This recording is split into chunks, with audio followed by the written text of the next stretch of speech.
कहानी की शुरुआत होती है आज से कई सौ साल पहले, जब विक्टर फ्रैंकेनस्टाइन नाम के एक साइंटिस्ट ने शरीर के अंगों को बिजली की ताकत से जोड़कर एक इंसानी शरीर बनाया था। मगर जैसे ही उसका एक्सपेरिमेंट पूरा हुआ तो वो अपने ही आविष्कार से डर गया। इसीलिए उसने इसे एक मम्मी की तरह बांधकर नदी में फेंक दिया। लेकिन ये क्रीचर फिर भी अपनी शक्तियों के कारण जिंदा बच गया और नदी से बाहर आकर अपना बदला लेने जा पहुंचा। उसने विक्टर के घर में घुसकर उसकी पत्नी को बेरहमी से मारकर अपना बदला पूरा किया। इसके बाद ये क्रीचर उत्तर दिशा के बर्फीले इलाकों की ओर निकल पड़ा। विक्टर भी उसके पीछे अपनी पत्नी की मौत का बदला लेने आया, मगर जल्द ही खतरनाक ठंड ने उसकी जान ले ली। हालांकि क्रीचर को विक्टर से नफरत थी, पर फिर भी विक्टर ने ही उसे बनाया था और इसीलिए उसने विक्टर को उसके परिवार के साथ दफना दिया। उसी दौरान अचानक उसे अजीबोगरीब आवाज सुनाई दी और उसने पीछे मुड़कर देखा तो एक राक्षस उसे गुस्से से घूर रहा था। राक्षस चाहते थे कि ये क्रीचर उनके साथ शामिल हो जाए,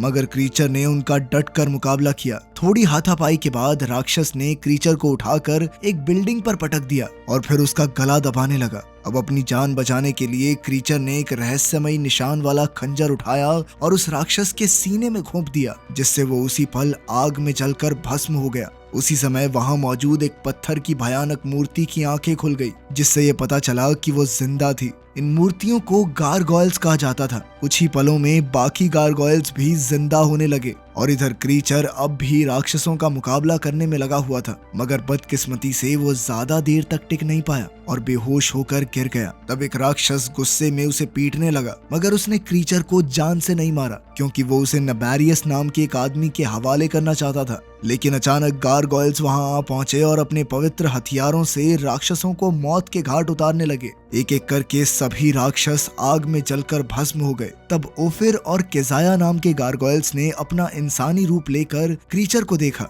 और हिसाब लगाया कि ये कोई आम इंसान नहीं बल्कि कोई खास तरह का जीव है, क्योंकि वो राक्षसों के हमले से बच निकला था। फिर ओफिर विक्टर की कब्र के पास गया तो वहां उसे विक्टर की डायरी मिली। खैर, कुछ समय बाद जब क्रीचर की आंख खुली तो वो ओफिर और केजाया के साथ एक अजीबोगरीब कमरे में कैद था। उसी समय गारगोयल्स की रानी लियोनोर और उसका गार्ड गिडियन वहां आए। गिडियन का कहना था कि उन्हें इसी समय क्रीचर को मौत के घाट उतार देना चाहिए। ये सुनते ही क्रीचर अपनी बेड़ियां तोड़ने के लिए छटपटाने लगा, जिसके बाद केजाया और ओफिर ने उसकी गर्दन पर चाकू रख दिए। उन्होंने रानी को बताया कि राक्षस क्रीचर को अपने साथ शामिल करने के इरादे से आए थे। इस पर गिडियन ने कहा कि फिर तो जरूर मार देना चाहिए इसे, लेकिन लियोनोर ने उसे बीच में ही रोक दिया और क्रीचर की आंखों में देखा। लियोनोर को एहसास हुआ कि इस क्रीचर के अंदर हैवानियत से ज्यादा इंसानियत भरी हुई है, इसीलिए उसने क्रीचर का नाम एडम रख दिया। आखिरकार उन्होंने एडम को रिहा करने के बाद पूरा महल दिखाया। लियोनोर ने एडम को बताया कि डार्क प्रिंस नबैरियस के कहने पर राक्षसों ने उस पर हमला किया था। साथ ही उसने ये भी बताया कि राक्षसों के खिलाफ लड़कर इंसानियत को बचाना ही गारगोयल्स का असली मकसद है। इसके बाद लियोनोर ने एडम को उसकी सुरक्षा के लिए वहीं रुक जाने को कहा, लेकिन एडम ने कहा कि उसे ऐसे युद्ध का हिस्सा बनने में कोई दिलचस्पी नहीं है जिससे उसका कोई लेना देना ही नहीं है। खैर, फिर भी ओफिर और केजाया उसे हथियारों वाले कमरे में ले गए ताकि वो अपनी पसंद का हथियार चुनकर अपनी रक्षा कर सके। जैसे ही एडम ने एक हथियार उठाया तो गारगोयल्स ने उसे समझाया कि सिर्फ पवित्र हथियार ही राक्षसों को नुकसान पहुंचा सकते हैं और अगर उसे किसी भी चीज को पवित्र बनाना है तो उस पर गारगोयल्स का खास निशान बनाना होगा। जब भी एक राक्षस की मौत होती है तो उसकी आत्मा सीधा नर्क में जाती है और वो समय के अंत तक वहीं कैद रहेगी। वहीं दूसरी ओर गारगोयल्स मरने के बाद स्वर्ग जाते हैं और उन्हें सिर्फ वही क्रीचर्स मार सकते हैं जिनकी खुद की कोई आत्मा ना हो। खैर, कुछ हथियारों को ट्राई करने के बाद एडम ने एक चुन लिया और महल से बाहर चला गया। उधर लियोनोर और गिडियन को विक्टर की डायरी तिजोरी में छुपाने का हुक्म दिया गया। इसके बाद एडम तो अपने रास्ते निकल पड़ा और इसी तरह दुनिया घूमते घूमते उसे सैकड़ों साल बीत गए, लेकिन उसकी उम्र बिल्कुल भी नहीं बढ़ी। इसी दौरान राक्षस उसका पीछा करते हुए उस पर लगातार हमले करते रहते। बार बार होने वाले इन हमलों की बदौलत एडम भी उनका मुकाबला करना सीख गया। अब तो वो उनके आने से पहले ही जाल बिछा देता था और राक्षस उस तक पहुंचने से पहले ही जलकर राख हो जाते। आखिरकार उसे एहसास हो चुका था कि वो दुनिया के किसी भी कोने में क्यों न चला जाए, राक्षस उसे ढूंढकर उस पर हमला करते ही रहेंगे। फिर एक दिन उसने शहर वापस जाने का फैसला किया और जब वो इतनी सदियों के बाद वहां पहुंचा तो इतना बदलाव देखकर हैरान रह गया। वो जिंदगी के सारे सच जानने की खोज में घूमते हुए एक क्लब में घुसा जहां उसे एक खास आदमी दिखाई दिया। फिर उसने इस आदमी का पीछा किया और एक सुनसान गली में पहुंचा, मगर वहां परछाई में छुपा हुआ एक राक्षस अचानक से उस पर हमला करने लगा। एडम ने उसी समय उसका गला घोंटते हुए पूछा कि नबेरियस कहाँ मिलेगा। तभी एक पुलिस वाला वहां आ गया तो एडम ने राक्षस को अपनी ढाल बना लिया, पर फिर राक्षस ने खुद को छुड़ाकर उसका हथियार तोड़ डाला और साथ ही पुलिस वाले को मार दिया। तभी 2 और राक्षस वहां आ गए, पर एडम ने कुछ ही पलों में उनका खात्मा कर दिया। अब पहले वाला राक्षस वहां से भाग निकला तो एडम भी उसके पीछे निकल पड़ा। भागते भागते वो एक बिल्डिंग की छत पर जा पहुंचे, पर तभी राक्षस छत से नीचे कूद गया। अब एडम उसे पकड़ना चाहता था, पर उसी पल एक गारगोयल एडम को उठाकर ले गया। वहीं दूसरी ओर एक खुफिया लैब में टेरा और काल नाम के साइंटिस्ट एक खास एक्सपेरिमेंट पर काम कर रहे थे। उन्होंने एक मरे हुए चूहे को भारी भरकम मशीन से बांध दिया और मशीन चालू होते ही चूहे की धड़कनें फिर से चलने लगी, लेकिन फिर कुछ ही पलों में उसे दिल का दौरा पड़ गया। उसी समय मशीन अचानक बंद पड़ गई, पर काल को इस बात की खुशी थी कि कुछ पलों के लिए ही सही, पर धड़कन तो चली। इधर इस प्रोजेक्ट का मालिक नबेरियस ये सब देख रहा था। उसी समय जो राक्षस एडम पर हमला करके आया था वो नबेरियस के सामने आया और पूरी कहानी बढ़ा चढ़ा कर सुनाई, मगर जल्द ही नबेरियस को उसके झूठ पर शक हो गया और उसने राक्षस को जोरदार मुक्का दे मारा। वहीं दूसरी ओर गारगोयल एडम को उड़ाकर महल में ले आया था और ये सब बाहर मौजूद एक राक्षस ने देख लिया था। महल में पहुंचने के बाद गारगोयल अपने इंसानी रूप में आ गया और तब पता चला कि वो कोई और नहीं बल्कि ओफिर था। उसी पल अंधेरे में से कई गारगोयल्स बाहर आ गए और उन्होंने जबरदस्ती एडम के हाथ पैर बांध दिए। आखिर में गिडियन ने तो उसके गले में एक लोहे का पट्टा तक डाल दिया। इसके बाद एडम को एक कुर्सी पर बांध दिया गया और फिर लियोनोर ने वहां आकर कहा कि उन्हें अपनी लड़ाई परछाई की तरह छुपकर लड़नी होगी। तब गिडियन ने कहा कि एडम की लापरवाही की वजह से पुलिस वाले की जान चली गई। इसके बाद लियोनोर और गिडियन ने मिलकर फैसला किया कि एडम को कैद में रखना ही ठीक होगा। इस पर एडम गुस्से से भर गया और उसने लियोनोर से कहा कि तुम भी कोई नबेरियस से कम नहीं हो। ये सुनते ही लियोनोर का चेहरा गुस्से से पत्थर की मूर्ति जैसा हो गया। वहीं दूसरी ओर नबेरियस ने राक्षसों को एडम को जिंदा पकड़कर लाने का हुक्म दिया और एडम को पकड़ने के लिए राक्षसों का एक झुंड गुस्से में सड़कों पर निकल पड़ा। उधर गारगोयल्स ने महल की छत से उन्हें आते हुए देखा तो उन्होंने राक्षसों पर हमला बोल दिया और आसमान में घमासान युद्ध छिड़ गया। गारगोयल्स एक एक करके सभी राक्षसों को आग में भस्म कर रहे थे, पर ये भी राक्षसों की एक चाल ही थी। असल में जुरील नाम का एक राक्षस अपनी फौज के साथ ऊंची बिल्डिंग्स की छत पर छिपा हुआ था और जल्द ही वो सब एक साथ महल की ओर कूद पड़े। अब वो गारगोयल्स पर भारी पड़कर उन्हें मौत के घाट उतारने लगे।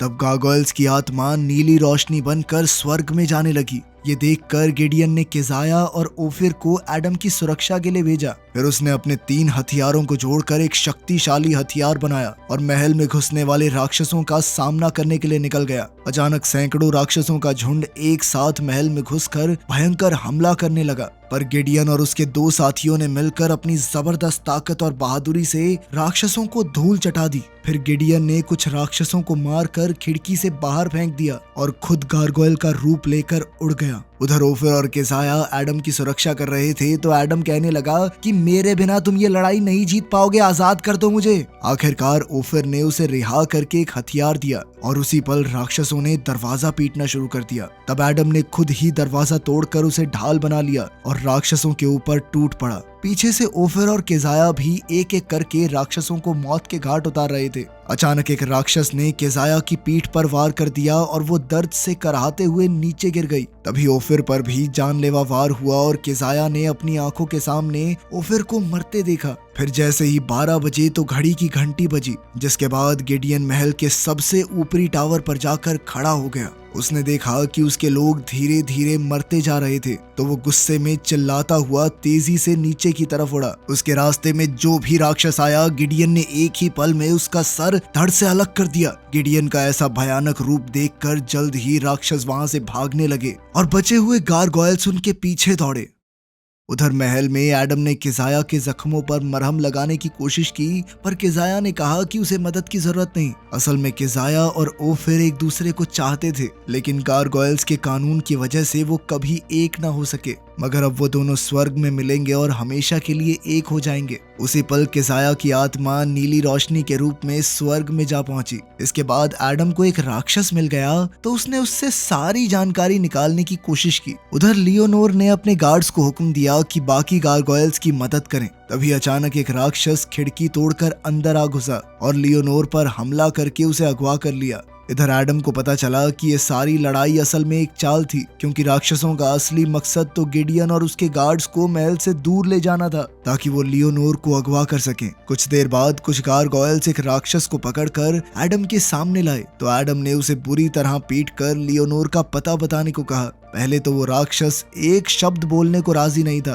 पर फिर एडम ने उसे पवित्र अमृत में फेंकने की धमकी दी, जिससे राक्षस के चेहरे से धुआं निकलने लगा। आखिरकार उस राक्षस ने खुलासा किया कि जुरील लियोनोर की जान के बदले एडम को अपने साथ शामिल करना चाहता है। ये सुनकर एडम ने उस राक्षस को पवित्र अमृत में डुबोकर मार डाला और महल से बाहर निकल गया। कुछ देर बाद गिडियन वापस लौटा तो उसे सारी कहानी पता चली तो वो सीधा तिजोरी की ओर चल पड़ा। बाकी गारगोयल्स ने उसे सावधान किया कि तिजोरी से सामान निकालना कानून के खिलाफ है, मगर गिडियन ने किसी की नहीं सुनी और अंदर जाकर विक्टर की डायरी निकाली और कानून तोड़ने के लिए भगवान से माफी मांगी। कुछ समय बाद गिडियन उसी बिल्डिंग में जा पहुंचा जहां जुरील ने लियोनोर को कैद किया था। जल्द ही एडम भी वहां आ पहुंचा, पर वो किसी के सामने नहीं आया। कुछ ही पलों में वहां कई राक्षस इकट्ठा हो गए और तब गिडियन ने लियोनोर की आजादी के बदले में राक्षसों को विक्टर की डायरी देने का ऑफर दिया। हालांकि लियोनोर ने उसे ऐसा करने से मना किया, मगर फिर भी गिडियन ने उसे जुरील के पैरों में रख दिया। जैसे ही जुरील डायरी उठाने के लिए झुका तो उसी पल गिडियन लियोनोर को उठाकर तेजी से उड़ गया। उसी समय एडम अंधेरे से बाहर आया ताकि वो राक्षसों का मुकाबला कर सके, लेकिन जुरील डायरी लेकर वहां से भाग निकला और एडम राक्षसों को खत्म करने लगा। उसने कुछ ही पलों में सभी राक्षसों को मौत के घाट उतार दिया और फिर जुरील का पीछा करने लगा। इधर जुरील एक खास बिल्डिंग में पहुंचा और एक कार्ड के जरिए एलिवेटर खोलकर अंदर चला गया। तब एडम ने वहां मौजूद एक राक्षस को मारकर उसका कार्ड चुरा लिया और जुरील को पकड़ने के लिए अंदर घुस गया। उधर जुरील ने नबेरियस के पास जाकर विक्टर की डायरी उसके हवाले कर दी। वहीं मोलोकाई नाम की एक साइंटिस्ट एक लाश पर शैतानी निशान बनाकर एक्सपेरिमेंट कर रही थी। जुरील और नबेरियस के जाने के बाद एडम इस कमरे में घुसा और एक खुफिया स्टोर में पहुंचा, जहां जाते ही उसके पैरों तले जमीन खिसक गई। असल में वहां हजारों लाशें टंगी हुई थी जिन्हें नबेरियस जिंदा करके राक्षस बनाना चाहता था। उधर नबेरियस ने वो डायरी काल और टेरा के हवाले कर दी और उसे पढ़ने के बाद उन्हें पता चला कि विक्टर ने इलेक्ट्रिक ईल्स की मदद से बिजली पैदा की थी, जिससे उसने एडम को जिंदा किया। तब उन्हें एहसास हुआ कि यही बिजली एडम के शरीर में दौड़ रही है, इसीलिए उसे मारना बेहद मुश्किल होगा। उधर एडम छानबीन करते हुए ऑब्जर्वेशन रूम में जा पहुंचा। तभी उसकी नजर टेरा के हाथ में मौजूद डायरी पर पड़ी तो वो अचानक खिड़की का शीशा तोड़कर उसके सामने कूद गया। उसी पल लैब का अलार्म बजने लगा और टेरा ने डर से कांपते हुए डायरी एडम के हवाले कर दी। उसी समय गार्ड्स भी लैब में आ पहुंचे तो एडम ने अपने कदम पीछे हटाए, लेकिन उसी समय नबेरियस ने बीच में आकर गार्ड्स को रोक दिया और खुद एडम की ओर बढ़ा। वो चाहता था कि एडम गारगोयल्स का साथ छोड़कर उसके साथ मिल जाए ताकि वो दोनों गहरी सच्चाइयों का पता लगा सकें। जैसे ही नबेरियस ने एडम को छूने की कोशिश की तो एडम ने उसका हाथ पकड़ लिया, जिससे नबेरियस की आंखों का रंग एक पल के लिए बदल गया। उसी समय जुरील अपने बॉस को बचाने आया तो अचानक एडम खिड़की से कूदकर वहां से भाग निकला, जिसके बाद वो एक टनल की छत को तोड़कर सीधा ट्रेन पर जा गिरा। आखिरकार उस पर पलटता हुआ वो दरवाजे तक पहुंच गया और फिर एक डिब्बे में जा बैठा। फिर उसने विक्टर की डायरी पढ़नी शुरू की, मगर जब उसने विक्टर के एक्सपेरिमेंट को लेकर सारी बातें पढ़ी और अपने चेहरे की तस्वीर देखी तो उसे काफी घबराहट हुई और उसने अचानक डायरी बंद कर दी। वहीं दूसरी ओर नबेरियस ने टेरा को घर जाकर आराम करने को कहा। असल में वो जानता था कि एडम डायरी में लिखी बातें समझने के लिए टेरा के पास जरूर जाएगा और यही बात सच भी साबित हुई। जल्द ही हम देखते हैं कि एडम शहर में टेरा का पीछा कर रहा था। जल्द ही टेरा को भी एहसास हो गया कि कोई तो उसका पीछा कर रहा है, तो उसने छुपने की कोशिश की, मगर एडम अचानक उसके पीछे आ गया। उसने टेरा का मुंह बंद करके उसे वादा किया कि वो उसे कोई नुकसान नहीं पहुंचाएगा। फिर उसने टेरा को आजाद करके अपने साथ चलने को कहा। उसके साथ चलते हुए एडम ने उसे राक्षसों और गारगोयल्स के बीच चल रहे सदियों पुराने युद्ध के बारे में बताया। जैसे ही वो एडम के अड्डे पर पहुंचे तो एडम ने जोर से दरवाजा खोला तो उसकी आवाज जूरियल को सुनाई दे गई। खैर फिर एडम ने टेरा को बताया कि नेबेरियस विक्टर के बनाए एक्सपेरिमेंट की मदद से उसके जैसे शक्तिशाली क्रीचर्स की फौज बनाना चाहता है। टेरा को उस पर यकीन नहीं हुआ, पर तभी जूरियल उनके सामने आ गया और उसका भयंकर राक्षसी रूप देखकर टेरा समझ गई कि एडम सच कह रहा था। उसी समय जूरियल और एडम के बीच जबरदस्त लड़ाई शुरू हो गई और जूरियल ने एडम को छत से नीचे फेंक दिया। उसी समय जूरियल भी उसके पीछे कूद गया और एडम की गर्दन पर तलवार रख दी। एडम ने कहा कि मैंने लाशों का कमरा देख लिया है। उसने कहा कि नेबेरियस इतने सारे शक्तिशाली क्रीचर्स को कभी नहीं संभाल पाएगा। पर फिर जूरियल ने कहा कि वो नर्क से शैतानी आत्माओं को बुलाएंगे जो इन क्रीचर्स को अपने वश में कर लेंगी। ये काम बहुत आसान होगा क्योंकि उन क्रीचर्स के पास भी एडम की तरह कोई आत्मा नहीं होगी। फिर जूरियल ने उससे डायरी चुरा कर शुक्रिया अदा किया और कहा कि अब उन्हें एडम को जिंदा रखने की कोई जरूरत नहीं है। अब वो एडम का काम तमाम करने ही वाला था कि ऐन वक्त पर टेरा ने बाहर आकर कहा कि अपने एक्सपेरिमेंट में आगे बढ़ने के लिए मुझे इसकी जरूरत है। जैसे ही जूरियल का ध्यान भटका तो एडम ने चुपके से अपना चाकू निकालकर उस पर वार कर दिया, जिससे वो वहीं जलकर राख हो गया। उसकी आग की लपटें डायरी तक पहुंचने ही वाली थी, पर तभी टेरा ने उसे जूरियल के हाथ से छीन लिया। इसके बाद एडम और टेरा दोनों उसके खुफिया अड्डे पर पहुंचे, जहां टेरा ने एडम के जख्मों पर मरहम लगाई और कहा कि तुम इंसान हो और इंसान ही रहोगे। तुम्हें राक्षस सिर्फ तुम्हारे अंदर की हैवानियत बना सकती है, कोई और नहीं। खैर फिर एडम सो गया और टेरा विक्टर की डायरी पढ़ने लगी। बाद में जब एडम की आंख खुली तो टेरा ने कहा कि उसने पूरी डायरी पढ़ ली है। अब वो जानती है कि क्रीचर्स को जिंदा कैसे किया जा सकता है। विक्टर का सपना था कि वो एडम के एक साथी को पैदा करे और अब टेरा उसका सपना पूरा करना चाहती थी। उसी समय कार्ल ने टेरा को फोन किया और उन्होंने शाम को मिलने का फैसला किया, मगर बदकिस्मती से नेबेरियस के गार्ड्स ने कार्ल की सारी बातें सुन ली। खैर इधर टेरा कार्ल से मिलने निकल गई, पर जाने से पहले उसने एडम से कहा कि वो उसका पीछा ना करे। तब एडम ने उसे सुरक्षा के लिए अपना चाकू दे दिया। आखिरकार जब टेरा कार्ल से मिली तो पता चला कि कार्ल ने नेबेरियस के दबाव में आकर उसे मिलने बुलाया था। तब टेरा ने उस चाकू से अपना बचाव करने की कोशिश की, मगर गार्ड ने तुरंत उसकी कलाई मरोड़कर चाकू फेंक दिया। दूसरी ओर एडम गारगोयल्स के महल में पहुंचा, जहां गारगोयल्स ने उसे पकड़कर लियोनोर के सामने पेश किया। एडम ने लियोनोर के सामने नेबेरियस का पूरा मकसद बताया। एडम ने कहा कि टेरा की जान खतरे में है और उसे उसकी रक्षा के लिए जाना होगा। तब लियोनोर ने एडम और टेरा का साथ देने का वादा किया और फिर एडम टेरा को ढूंढने निकल पड़ा, मगर उसके जाते ही लियोनोर ने गिडियन को एडम का पीछा करने को कहा। उसने गिडियन को एडम से डायरी चुरा कर उसकी जान लेने का हुक्म दिया। जब एडम एक गली से गुजर रहा था तो अचानक उसे एक अजीबोगरीब आवाज सुनाई दी। उसने एक बिल्डिंग में घुसकर कुल्हाड़ी उठाई और आगे बढ़ गया। आखिरकार जब वो अपने अड्डे पर पहुंचा तो उसे डायरी जमीन पर पड़ी मिली, लेकिन उसे टेरा कहीं नजर नहीं आई। तभी अचानक उसे शीशे में किसी की परछाई दिखाई दी और उसी पल गिडियन ने उस पर जबरदस्त हमला करके उसे दीवार के आर पार कर दिया। जैसे ही गिडियन ने उस पर अगला वार किया तो वो दरवाजा तोड़ते हुए दीवार से नीचे लटक गया। तब गिडियन ने वहां आकर उसकी कुल्हाड़ी निकाल दी, जिससे एडम नीचे गिर गया। अब वो जैसे ही वापस ऊपर चढ़ा तो उसे गिडियन कहीं दिखाई नहीं दिया। उसी समय गिडियन ऊपर से उड़ते हुए आया और एडम की गर्दन पकड़कर उसे एक के बाद एक दीवार पर पटकता हुआ नीचे जाने लगा। आखिरकार उसने एडम को छोड़ दिया तो एडम ने उसकी कुल्हाड़ी निकाल ली। अंत में वो एक गाड़ी पर जा गिरे जहां गिडियन एडम के ऊपर था। उसी पल गिडियन को एहसास हुआ कि उसका अपना हथियार उसके सीने में घुस चुका है। एडम ने उसे याद दिलाया कि मेरी कोई आत्मा ही नहीं है, मुझे कैसे मारोगे तुम?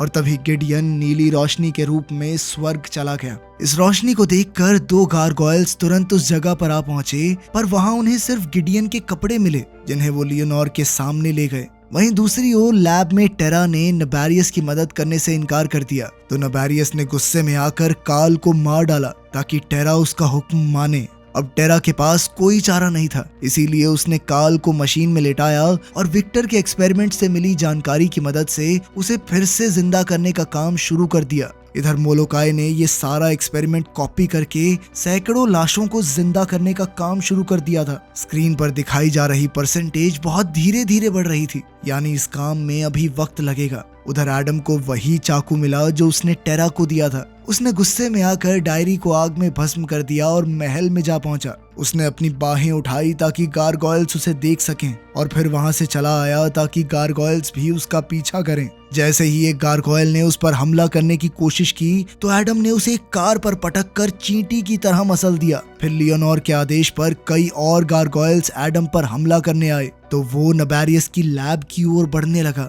जैसे ही एक गारगोयल उसके काफी करीब आ गया तो एडम ने उसका पंख पकड़ लिया, जिसके बाद वो एक दरवाजे से टकरा गए। उसी समय सिक्योरिटी को उनके आने की भनक लग गई और जल्द ही राक्षसों का झुंड उनसे लड़ने बाहर आ गया। तब एडम राक्षसों को एक एक करके भस्म करने लगा और तब लियोनोर को एहसास हुआ कि एडम जानबूझकर उन्हें यहाँ लाया था। फिर जैसे ही एक गार्ड ने एडम पर वार करने की कोशिश की तो एक गारगोयल ने बीच में आकर उसे हवा में ले जाकर मार डाला। इसके बाद बाकी गारगोयल्स भी इस युद्ध में शामिल हो गए और सब मिलकर राक्षसों को खत्म करने लगे। उसी समय लियोनोर ने मोलोकाई को एक खुफिया दरवाजे से भागते देखा और इधर एडम ने एक लैब में घुसकर नबेरियस को ढूंढ निकाला। उसी समय नबेरियस राक्षसी रूप में आ गया और एडम का सामना करने को तैयार हो गया। टेरा ने इसी मौके का फायदा उठाकर मशीन बंद करने की कोशिश की, पर वो कंप्यूटर को एक्सेस नहीं कर पा रही थी। उसी पल नबेरियस ने उसे ऐसा करते देख लिया और उसने गुस्से में टेरा को गर्दन से उठाकर मशीन की ओर फेंक दिया,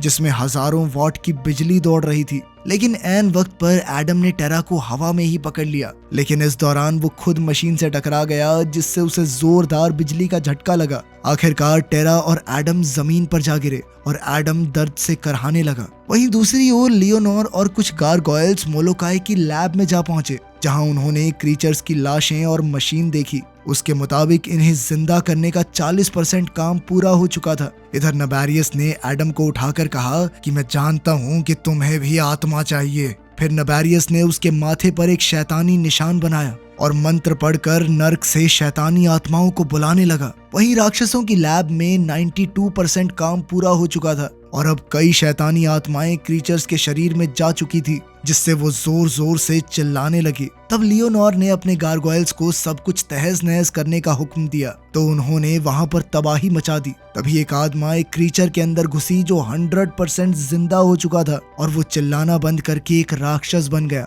मगर लियोनोर ने ऐन वक्त पर उसे मौत के घाट उतार दिया। फिर एक शैतानी आत्मा सभी क्रीचर्स को पीछे छोड़ते हुए सीधा एडम की ओर बढ़ रही थी। जैसे ही उसने एडम को लपेटा तो एडम भी बुरी तरह चिल्लाने लगा। आखिरकार नबेरियस ने उसे नीचे गिराकर कहा कि राक्षसी दुनिया में तुम्हारा स्वागत है, मगर एडम ने उसकी आंखों में आंखें डालकर अपने माथे का शैतानी निशान मिटा दिया, जिससे साबित हो गया कि उस पर कोई असर नहीं हुआ था। तब ये खुलासा होता है कि एडम के शरीर में आत्मा थी। फिर एडम ने चाकू उठाया और नबेरियस के शरीर पर गारगोयल्स का निशान बना दिया, जिससे वो उसी पल धमाके से फटकर मारा गया। इस धमाके से पूरी बिल्डिंग टूटकर गिरने लगी तो गारगोयल्स तुरंत बाहर उड़ गए। वहीं एडम ने टेरा के गिरने से पहले उसे पकड़ लिया। इधर नबेरियस की आत्मा आग बनकर नीचे आ रही थी कि तभी लियोनोर सीधा उसकी तरफ बढ़ी। वहीं बाहर सभी गारगोयल्स ने पूरी बिल्डिंग को जमीन में धंसते हुए देखा। फिर एक गारगोयल ने पास जाकर देखा कि नबेरियस की जलती हुई आत्मा नर्क की ओर जा रही थी।